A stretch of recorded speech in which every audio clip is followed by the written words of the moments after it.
Okey, Assalamualaikum, salam sejahtera, salam kuasa ketiga ya. Jika audio jelas macam biasa, tolong maklumkan kepada saya, share ramai-ramai dan sertai Telegram saya, Regi Jesse Ritauddin. Baik, saya terbaca satu kenyataan yang dibuat oleh Zaid Ibrahim, di mana beliau berkata UMNO berpura-pura memperjuangkan Najib ya. So bila dia kata UMNO, so automatic is UMNO bawah Zaid lah. So berpura-pura untuk perjuangkan Najib. Kemudian saya masih ingat lagi Ong Kian Ming, tak silap saya, dalam rancangan Keluar Sekejap ada satu segmen yang tular di mana beliau berkata Zahid tidak mahu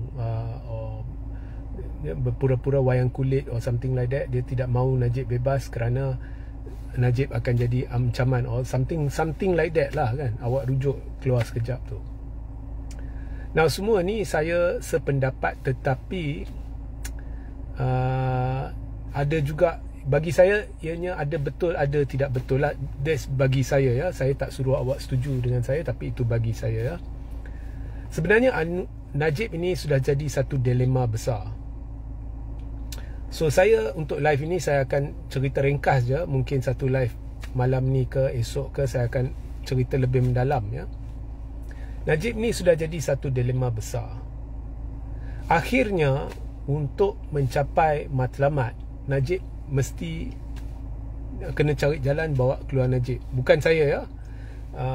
Kalau saya Anwar atau saya Zahid, akhirnya memang kena fikir cara nak keluarkan Najib awal. Nah, saya secara peribadi saya jangka campur tolak bahagi semua kan. Dalam 5 tahun lah Najib akan bebas. Selepas kes 1MDB dah selesai, Najib sudah dipenjarakan ke apa ke, kemudian akhirnya saya jangka akan dapat pengampunan, dia akan bebas lah. Cuma sama ada sekarang kita nak memikirkan dia akan bebas awal daripada itu ke tidak. Okey. Tapi kalau dia tidak dibebaskan awal daripada itu, apa implikasi dia, dan kalau dia dibebaskan hanya 5 tahun selepas sekarang, apa implikasinya kepada UMNO dan Anwar? Ini saya akan bincang secara ringkas. Sekarang ni berdasarkan live saya yang lepas, anda boleh rujuk. Kemudian malam ni saya akan buat satu yang lebih lanjut untuk bincang secara terperinci. Tapi kalau anda rujuk kepada live saya yang lepas, Anwar saya lihat menghala ke arah ya, memperkasakan hubungan Pakatan Harapan dan Barisan Nasional ke arah mewujudkan satu pergabungan sahaja, tidak ada dua ya, satu sahaja, di mana ianya didominasi oleh PKR dan UMNO. Dan saya percaya, saya tidak tahu of course, saya percaya misi akhirnya ialah UMNO dengan PKR jadi satu. Okey, sebab PKR ni sebenarnya asalnya DNA dia dari UMNO. Walaupun dia ada perwakilan China, India ya, tapi DNA dia UMNO. Atau bawa UMNO masuk, dia semua duduk dalam satu pergabungan, tak ada Pakatan Harapan, tak ada Barisan Nasional, tetapi nama baru ya. Saya lihat itu misi dia, supaya boleh kurangkan pergantungan kepada China. Walaupun China dah maksimal, kita lihat daripada PRU 13 hingga PRU 15, prestasi PH menurun, walaupun sokongan China meningkat dan kini berada maksimal 95%. Jadi maknanya kebergantungan kepada China semata-mata tidak menjamin Pakatan Harapan akan sentiasa naik, kerana sokongan Melayu terhadap PH dan UMNO makin berkurang dari tahun ke tahun secara semula jadi. Okey. Ini bukan faktor Anwar ke faktor Zaid, ia menurun dari tahun ke tahun. Dia mengalir ke arah Perikatan Nasional. Tetapi kini saya kira dah agak stabil ya. Maknanya yang tinggal dengan Pakatan Harapan ni penyokong tegar Melayu dalam sekitar 20 hingga 22%, dan ya, penyokong tegar Pakatan dan Barisan, dan Perikatan pun dah sampai maksimal. So masalahnya China ni dia ada satu kitaran sokongan kalau anda lihat dari sudut sejarah ya. Kitaran sokongan ni dia boleh mula melihat arah lain setiap 20 tahun. Dia boleh mula lihat arah lain. Sekarang ni, semenjak berlaku tsunami China yang pertama pada 2008, sekarang ni dah 2024, dah 16 tahun. Maknanya PRU depan dah genap 20 tahun. China dah tsunami China yang lepas. Dalam 20 tahun, kalau anda fikir sejarah China, awak lihat sejarah China boleh melihat ke arah lain, dan kita sudah lihat tanda-tandanya apabila ramai sudah mula tolak PH. Di Sungai Bakap kita lihat, di mahkota kita lihat boikot besar-besaran sampai 50%. So bila boikot begitu besar, kita tak boleh katakan mereka rasa tak puas hati isu tertentu ke apa. Dalam 50% tu ada satu jaluran China yang sudah tolak PH. So benda tu sudah bermula. Maknanya kita sudah ada China atas pagar. Itu saya percaya. So bacaan Anwar dengan Zahid, sebab itu saya kata dari sudut strategi ni, you have to give it to them lah. Kena tabik sikit lah. Saya rasa benda ni dah nampak dah. Okay. So of course ada faktor ya, Anwar mungkiri janji. Itu terang lagi bersuluh. Banyak janji, dan terang lagi bersuluh dia menipu pada selama ni bahawa dia akan lakukan ni, dia akan lakukan itu. Akhirnya dia buat yang sebaliknya. Sebab itu orang kata cakap tak serupa bikin or whatever. So itu semua lepas, tapi itu mungkin memainkan peranan. Tetapi dari sudut semula jadi pun memang benda ni akan berlaku. So untuk mengurangkan kebergantungan kepada China, maka kahwinlah dengan UMNO. Walaupun UMNO sokongan Melayu dia sedikit, tapi sedikit campur sedikit dengan PKR tu, dapatlah yang bukan dengan Perikatan Nasional, antara 20 hingga 22% Melayu tu dapatlah. Ya. So ini akan meningkatkan kekuatan PH dan mengurangkan kebergantungan kepada satu kaum. Manakala UMNO pula, dia dapat lebih banyak manfaat. Dia dapat manfaat daripada sokongan Melayu Pakatan Harapan dan juga sokongan Cina Pakatan Harapan. Ini berlaku buat kali pertama di mahkota. Ya, ini berlaku buat kali pertama di mahkota apabila benteng pemisah antara pengundi tradisi masing-masing dipecahkan dengan strategi menggunakan jentera perpaduan, di mana MCA berkempen bersama DAP sehingga orang Cina terujar dan sanggup sokong calon UMNO. So UMNO pun sudah mula kurangkan kebergantungan kepada orang Melayu semata-mata. So dengan cara itu, PH dengan Barisan Nasional secara totalnya mereka boleh kekalkan kedudukan kerusi lebih kurang. Kalau jatuh pun jatuh 2-3 kerusi, kalau naik pun naik 2-3 kerusi, tapi lebih kurang dia boleh maintain. Ya. Okey, kalau nak lebih mendalam bagaimana dia boleh maintain, senang je. UMNO boleh menang lebih banyak kerusi yang dulu dia kalah tipis. Sebab sekarang ada sokongan Cina, dia boleh rampas beberapa kerusi dari Bersatu. Tidak mustahil. Ya? MCA boleh dapat beberapa kerusi. Mungkin pada PRU 16 dia boleh dapat sampai 40 hingga 45 kerusi Barisan Nasional. PH akan turun lah. Sebab kalau China boikot di kerusi-kerusi tertentu, dia boleh turun. So dia turun sini, UMNO naik sana, MCA naik sana. So secara total mereka akan kukuh. UMNO akan makin kukuh. PH akan drop. Itu confirm. Tapi drop tak banyak, dia masih lagi lebih kuat dari UMNO atau Barisan Nasional. Barisan Nasional akan meningkat pada PRU 16 kalau formula yang digunakan di mahkota boleh diterapkan di seluruh negara. Perikatan mungkin dia jatuh sedikit sebab UMNO rampas kerusi dia kan. Okey. Tetapi untuk jangka lebih lama, benda ni tak boleh berakhir. Pakatan dan barisan dia kena saling bergantung kepada satu sama lain. So of course Zahid dia tahu untuk tarik balik Melayu dia kena ada wow factor, kena ada gelombang bau. Now Zahid akan tuntut dari fikir Anwar. Itu saya percaya bila persempadanan semula, Zahid akan tuntut dari Anwar, UMNO nak tambah kerusi. Dan saya percaya Barisan Nasional akan cuba tambah 20 kerusi. Mereka akan ambil dari mana? Dari Bersatu lah terutamanya. Mereka nak 20 kerusi tambahan. Dan dengan sokongan Cina, dengan Melayu tradisi dia 20 kerusi tambahan tu mungkin dia boleh menang. So maknanya pada PRU 17, Barisan Nasional daripada 40 hingga 45 kerusi menjadi 60 hingga 65 kerusi, silap-silap 70 kerusi. So itu Zahid akan tuntut. Tetapi tetap dia kena bergantung kepada PH. PH pun persempadanan semula dia akan cuba tambah 20 hingga 30 kerusi. Sebegitu rupa kerusi-kerusi di mana DAP majoriti dia besar, dia akan pecahkan dan dia akan menang lebih banyak kerusi. So mereka masih perlu bergantung satu sama lain.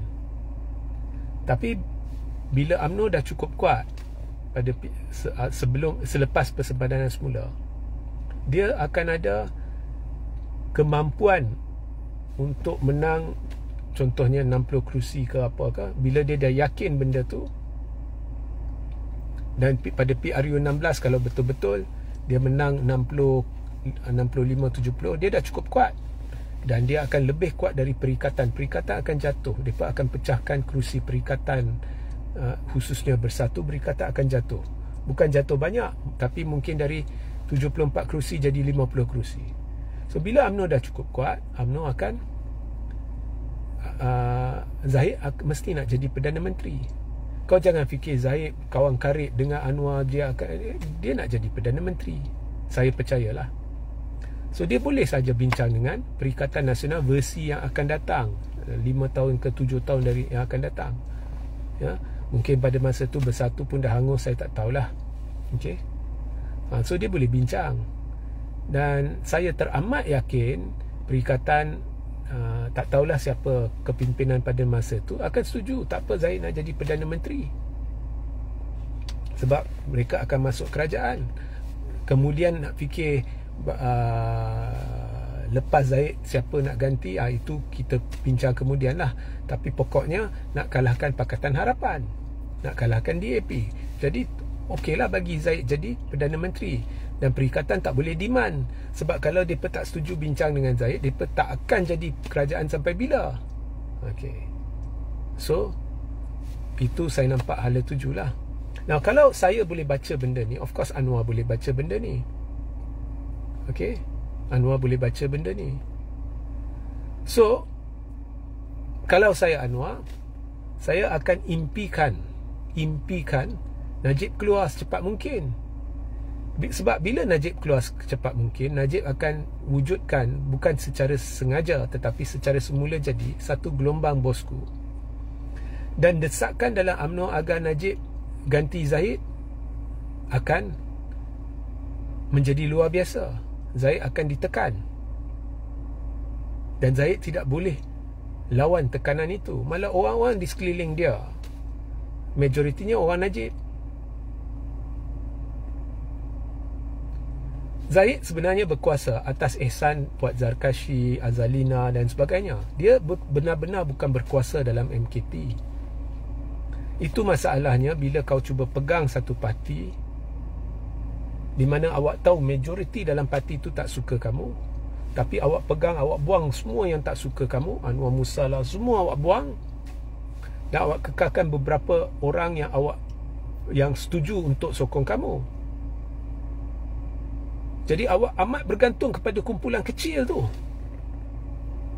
Tak apalah kalau kumpulan kecil tu semuanya jenis yang boleh mati untuk awak, tapi itu bukan hakikatnya. Mereka ni sekadar sokong Zahid, tetapi mereka bukannya jenis taksub Zahid. Mereka ni semua taksub Najib. Jadi atas ihsan mereka, Najib berkuasa. So Zahid berkuasa. So kalau Zahid dibebaskan, of course tekanan akan meningkat dan kumpulan kecil ni boleh sahaja memastikan Zahid gugur dan Najib ambil alih. So kalau saya Zahid, saya tak mau Najib keluar buat masa ni. So saya setuju dengan Ong Kian Meng dalam keluar sekejap. Tapi kalau saya Anwar, saya nak Najib keluar. Kalau saya lah, saya cerita saya lah, saya nak Najib keluar. Sebab apa? Saya akan fikir maybe Najib akan terhutang budi kerana di bawah pentadbiran saya. Walaupun bukan saya yang buat keputusan, tetapi saya sokong keputusan itu menerusi lembaga pengampunan. Akhirnya Najib keluar, mungkin dia akan terhutang budi. Dan daripada saya buat deal dengan Zahid, saya buat deal dengan Najib. Tapi apa pun, bila Najib keluar, at least Zahid impian dia nak jadi Perdana Menteri, jika ada, akan terencat. So apa pun saya boleh deal dengan Najib, boleh kontrol Zahid. Zahid pula untuk jangka masa lama untuk jadi Perdana Menteri. Sekarang kalau Najib keluar, dia akan ditekan, akhirnya dia akan hilang jawatan Presiden. Tapi kalau dekat dengan PRU 17, pada masa itu Najib keluar diampunkan, of course Najib tak akan terus pergi langgar Zahid. Najib berkemungkinan akan sokong Zahid. Jadi PRU 17 mungkin barisan boleh menang lebih besar, dan Zahid akan jadi Perdana Menteri. Kemudian selepas itu baru akan mula tekanan di dalam UMNO agar Zahid berundur. Tapi sekurang-kurangnya Zahid dah jadi Perdana Menteri. So kesimpulannya di sini, saya nampak kedua-dua Anwar, kalau saya Anwar atau saya Zahid, saya hanya boleh bercakap untuk diri saya lah. Dalam kedua-dua kes, saya mahu Najib keluar cepat. Saya mahu Najib keluar. Tapi kalau saya Anwar, saya nak Najib keluar cepat. Kalau saya Zahid, okey, saya nak Najib keluar, tapi tunggu dulu dekat dengan PRU 17. Yang saya dah cerita kepada anda lah, PRU 16 saya jangka diawalkan sebelum persepadanan semula, dan kemudian selepas persepadanan semula, saya jangka Zahid akan tekan agar PRU 17 juga diawalkan. Dan kita sudah lihat Zahid, perangai dia memang suka tekan agar pilihan raya diawalkan atas agenda dia. Ya. So apa pun, kesudahannya ialah kedua-duanya akan mahu Najib dibebaskan. So saya jangkakan paling lama pun 5 tahun.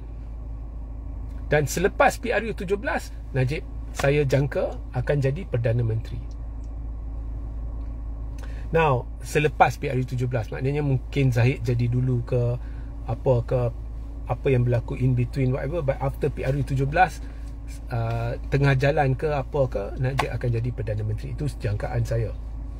Now, dalam semua ni, mengapa saya tak sebut perikatan? Sebabnya jawapannya mudah lah. I already told you, strategi mereka gagal segagal-gagalnya disebabkan masalah kepimpinan, dan mereka ketegak, mereka tidak mampu jenamakan diri semula lah. So that's why mereka bukannya penentu hala tuju ini, mereka cuma sekarang ni hidup atas sokongan organik orang Melayu. So bila awak hidup atas sokongan organik ni boleh ubah mengikut keadaan. Hanya satu cara nak pecahkan sokongan organik orang Melayu kepada Perikatan Nasional, iaitu dengan tiba-tiba mewujudkan satu wow factor. Dan wow factor itulah kunci kepada nak kurangkan sokongan kepada Perikatan Nasional, and that is going to be Najib. Sebab orang mudah lupa. Orang tidak begitu menekankan isu 1MDB dan sebagainya, especially lepas Najib sudah dipenjara katakan, kemudian diampunkan whatever, dan akhirnya kalau contohnya kes 1MDB dalam 3 tahun dari sekarang Najib didapati bersalah, atau 2 tahun dari sekarang, dia dah dihukum penjara. Tetapi orang, kalau Najib diampunkan let's say 4 tahun dari sekarang atau 5 tahun dari sekarang, orang takkan lihat, baru saja penjara dah diampunkan. Sebab orang akan fikir Najib dah duduk lama dalam penjara. So anyway, orang akan lupa, dan gelombang bosku akan mengetuk sedikit Perikatan Nasional. So saya jangka Perikatan akan kalau Najib dibebaskan, dia akan jatuh kepada 40 hingga 50 kerusi, barisan akan bertambah kuat, dan akhirnya Najib akan jadi Perdana Menteri. this is all due to failure of kepimpinan Perikatan Nasional dan strategi mereka, dan saya dah give up dah, saya nak nasihat dan sebagainya. So cuma kalau saya Anwar, itulah saya berpendapat dia akan lihat ke arah situ. Dan Anwar menghadapi satu dilema juga. Kalau saya Anwar, saya akan menghadapi satu dilema juga. Sebab DAP mati-mati tak mahu Najib dibebaskan. Sebab apa? Sebab of course kalau saya boleh nampak semua kemungkinan ini, DAP boleh nampak. Ya. So pendek katalah, DAP ni takkan berkuasa lama. Ini dah jadi kemuncak dia. Dan lambat laun juga, mungkin cepat, antara cepat dengan lambat, ianya akan berakhir. Ya. Okay. Now, malam ni kita bincang reset Malaysia. Ya. Di mana saya babak reset tu saya bukannya pro pakatan, pro perikatan. I'm in the center. Satu formula yang akan menyelamatkan negara. Ini untuk semua, untuk Anwar, untuk Zahid, untuk semua. Dan ada soalan-soalan yang ditanya, so justru saya akan beri perincian lanjut. Ya. Okey, sehingga kita berjumpa di lain nanti. Assalamualaikum, salam sejahtera, salam kuasa ketiga.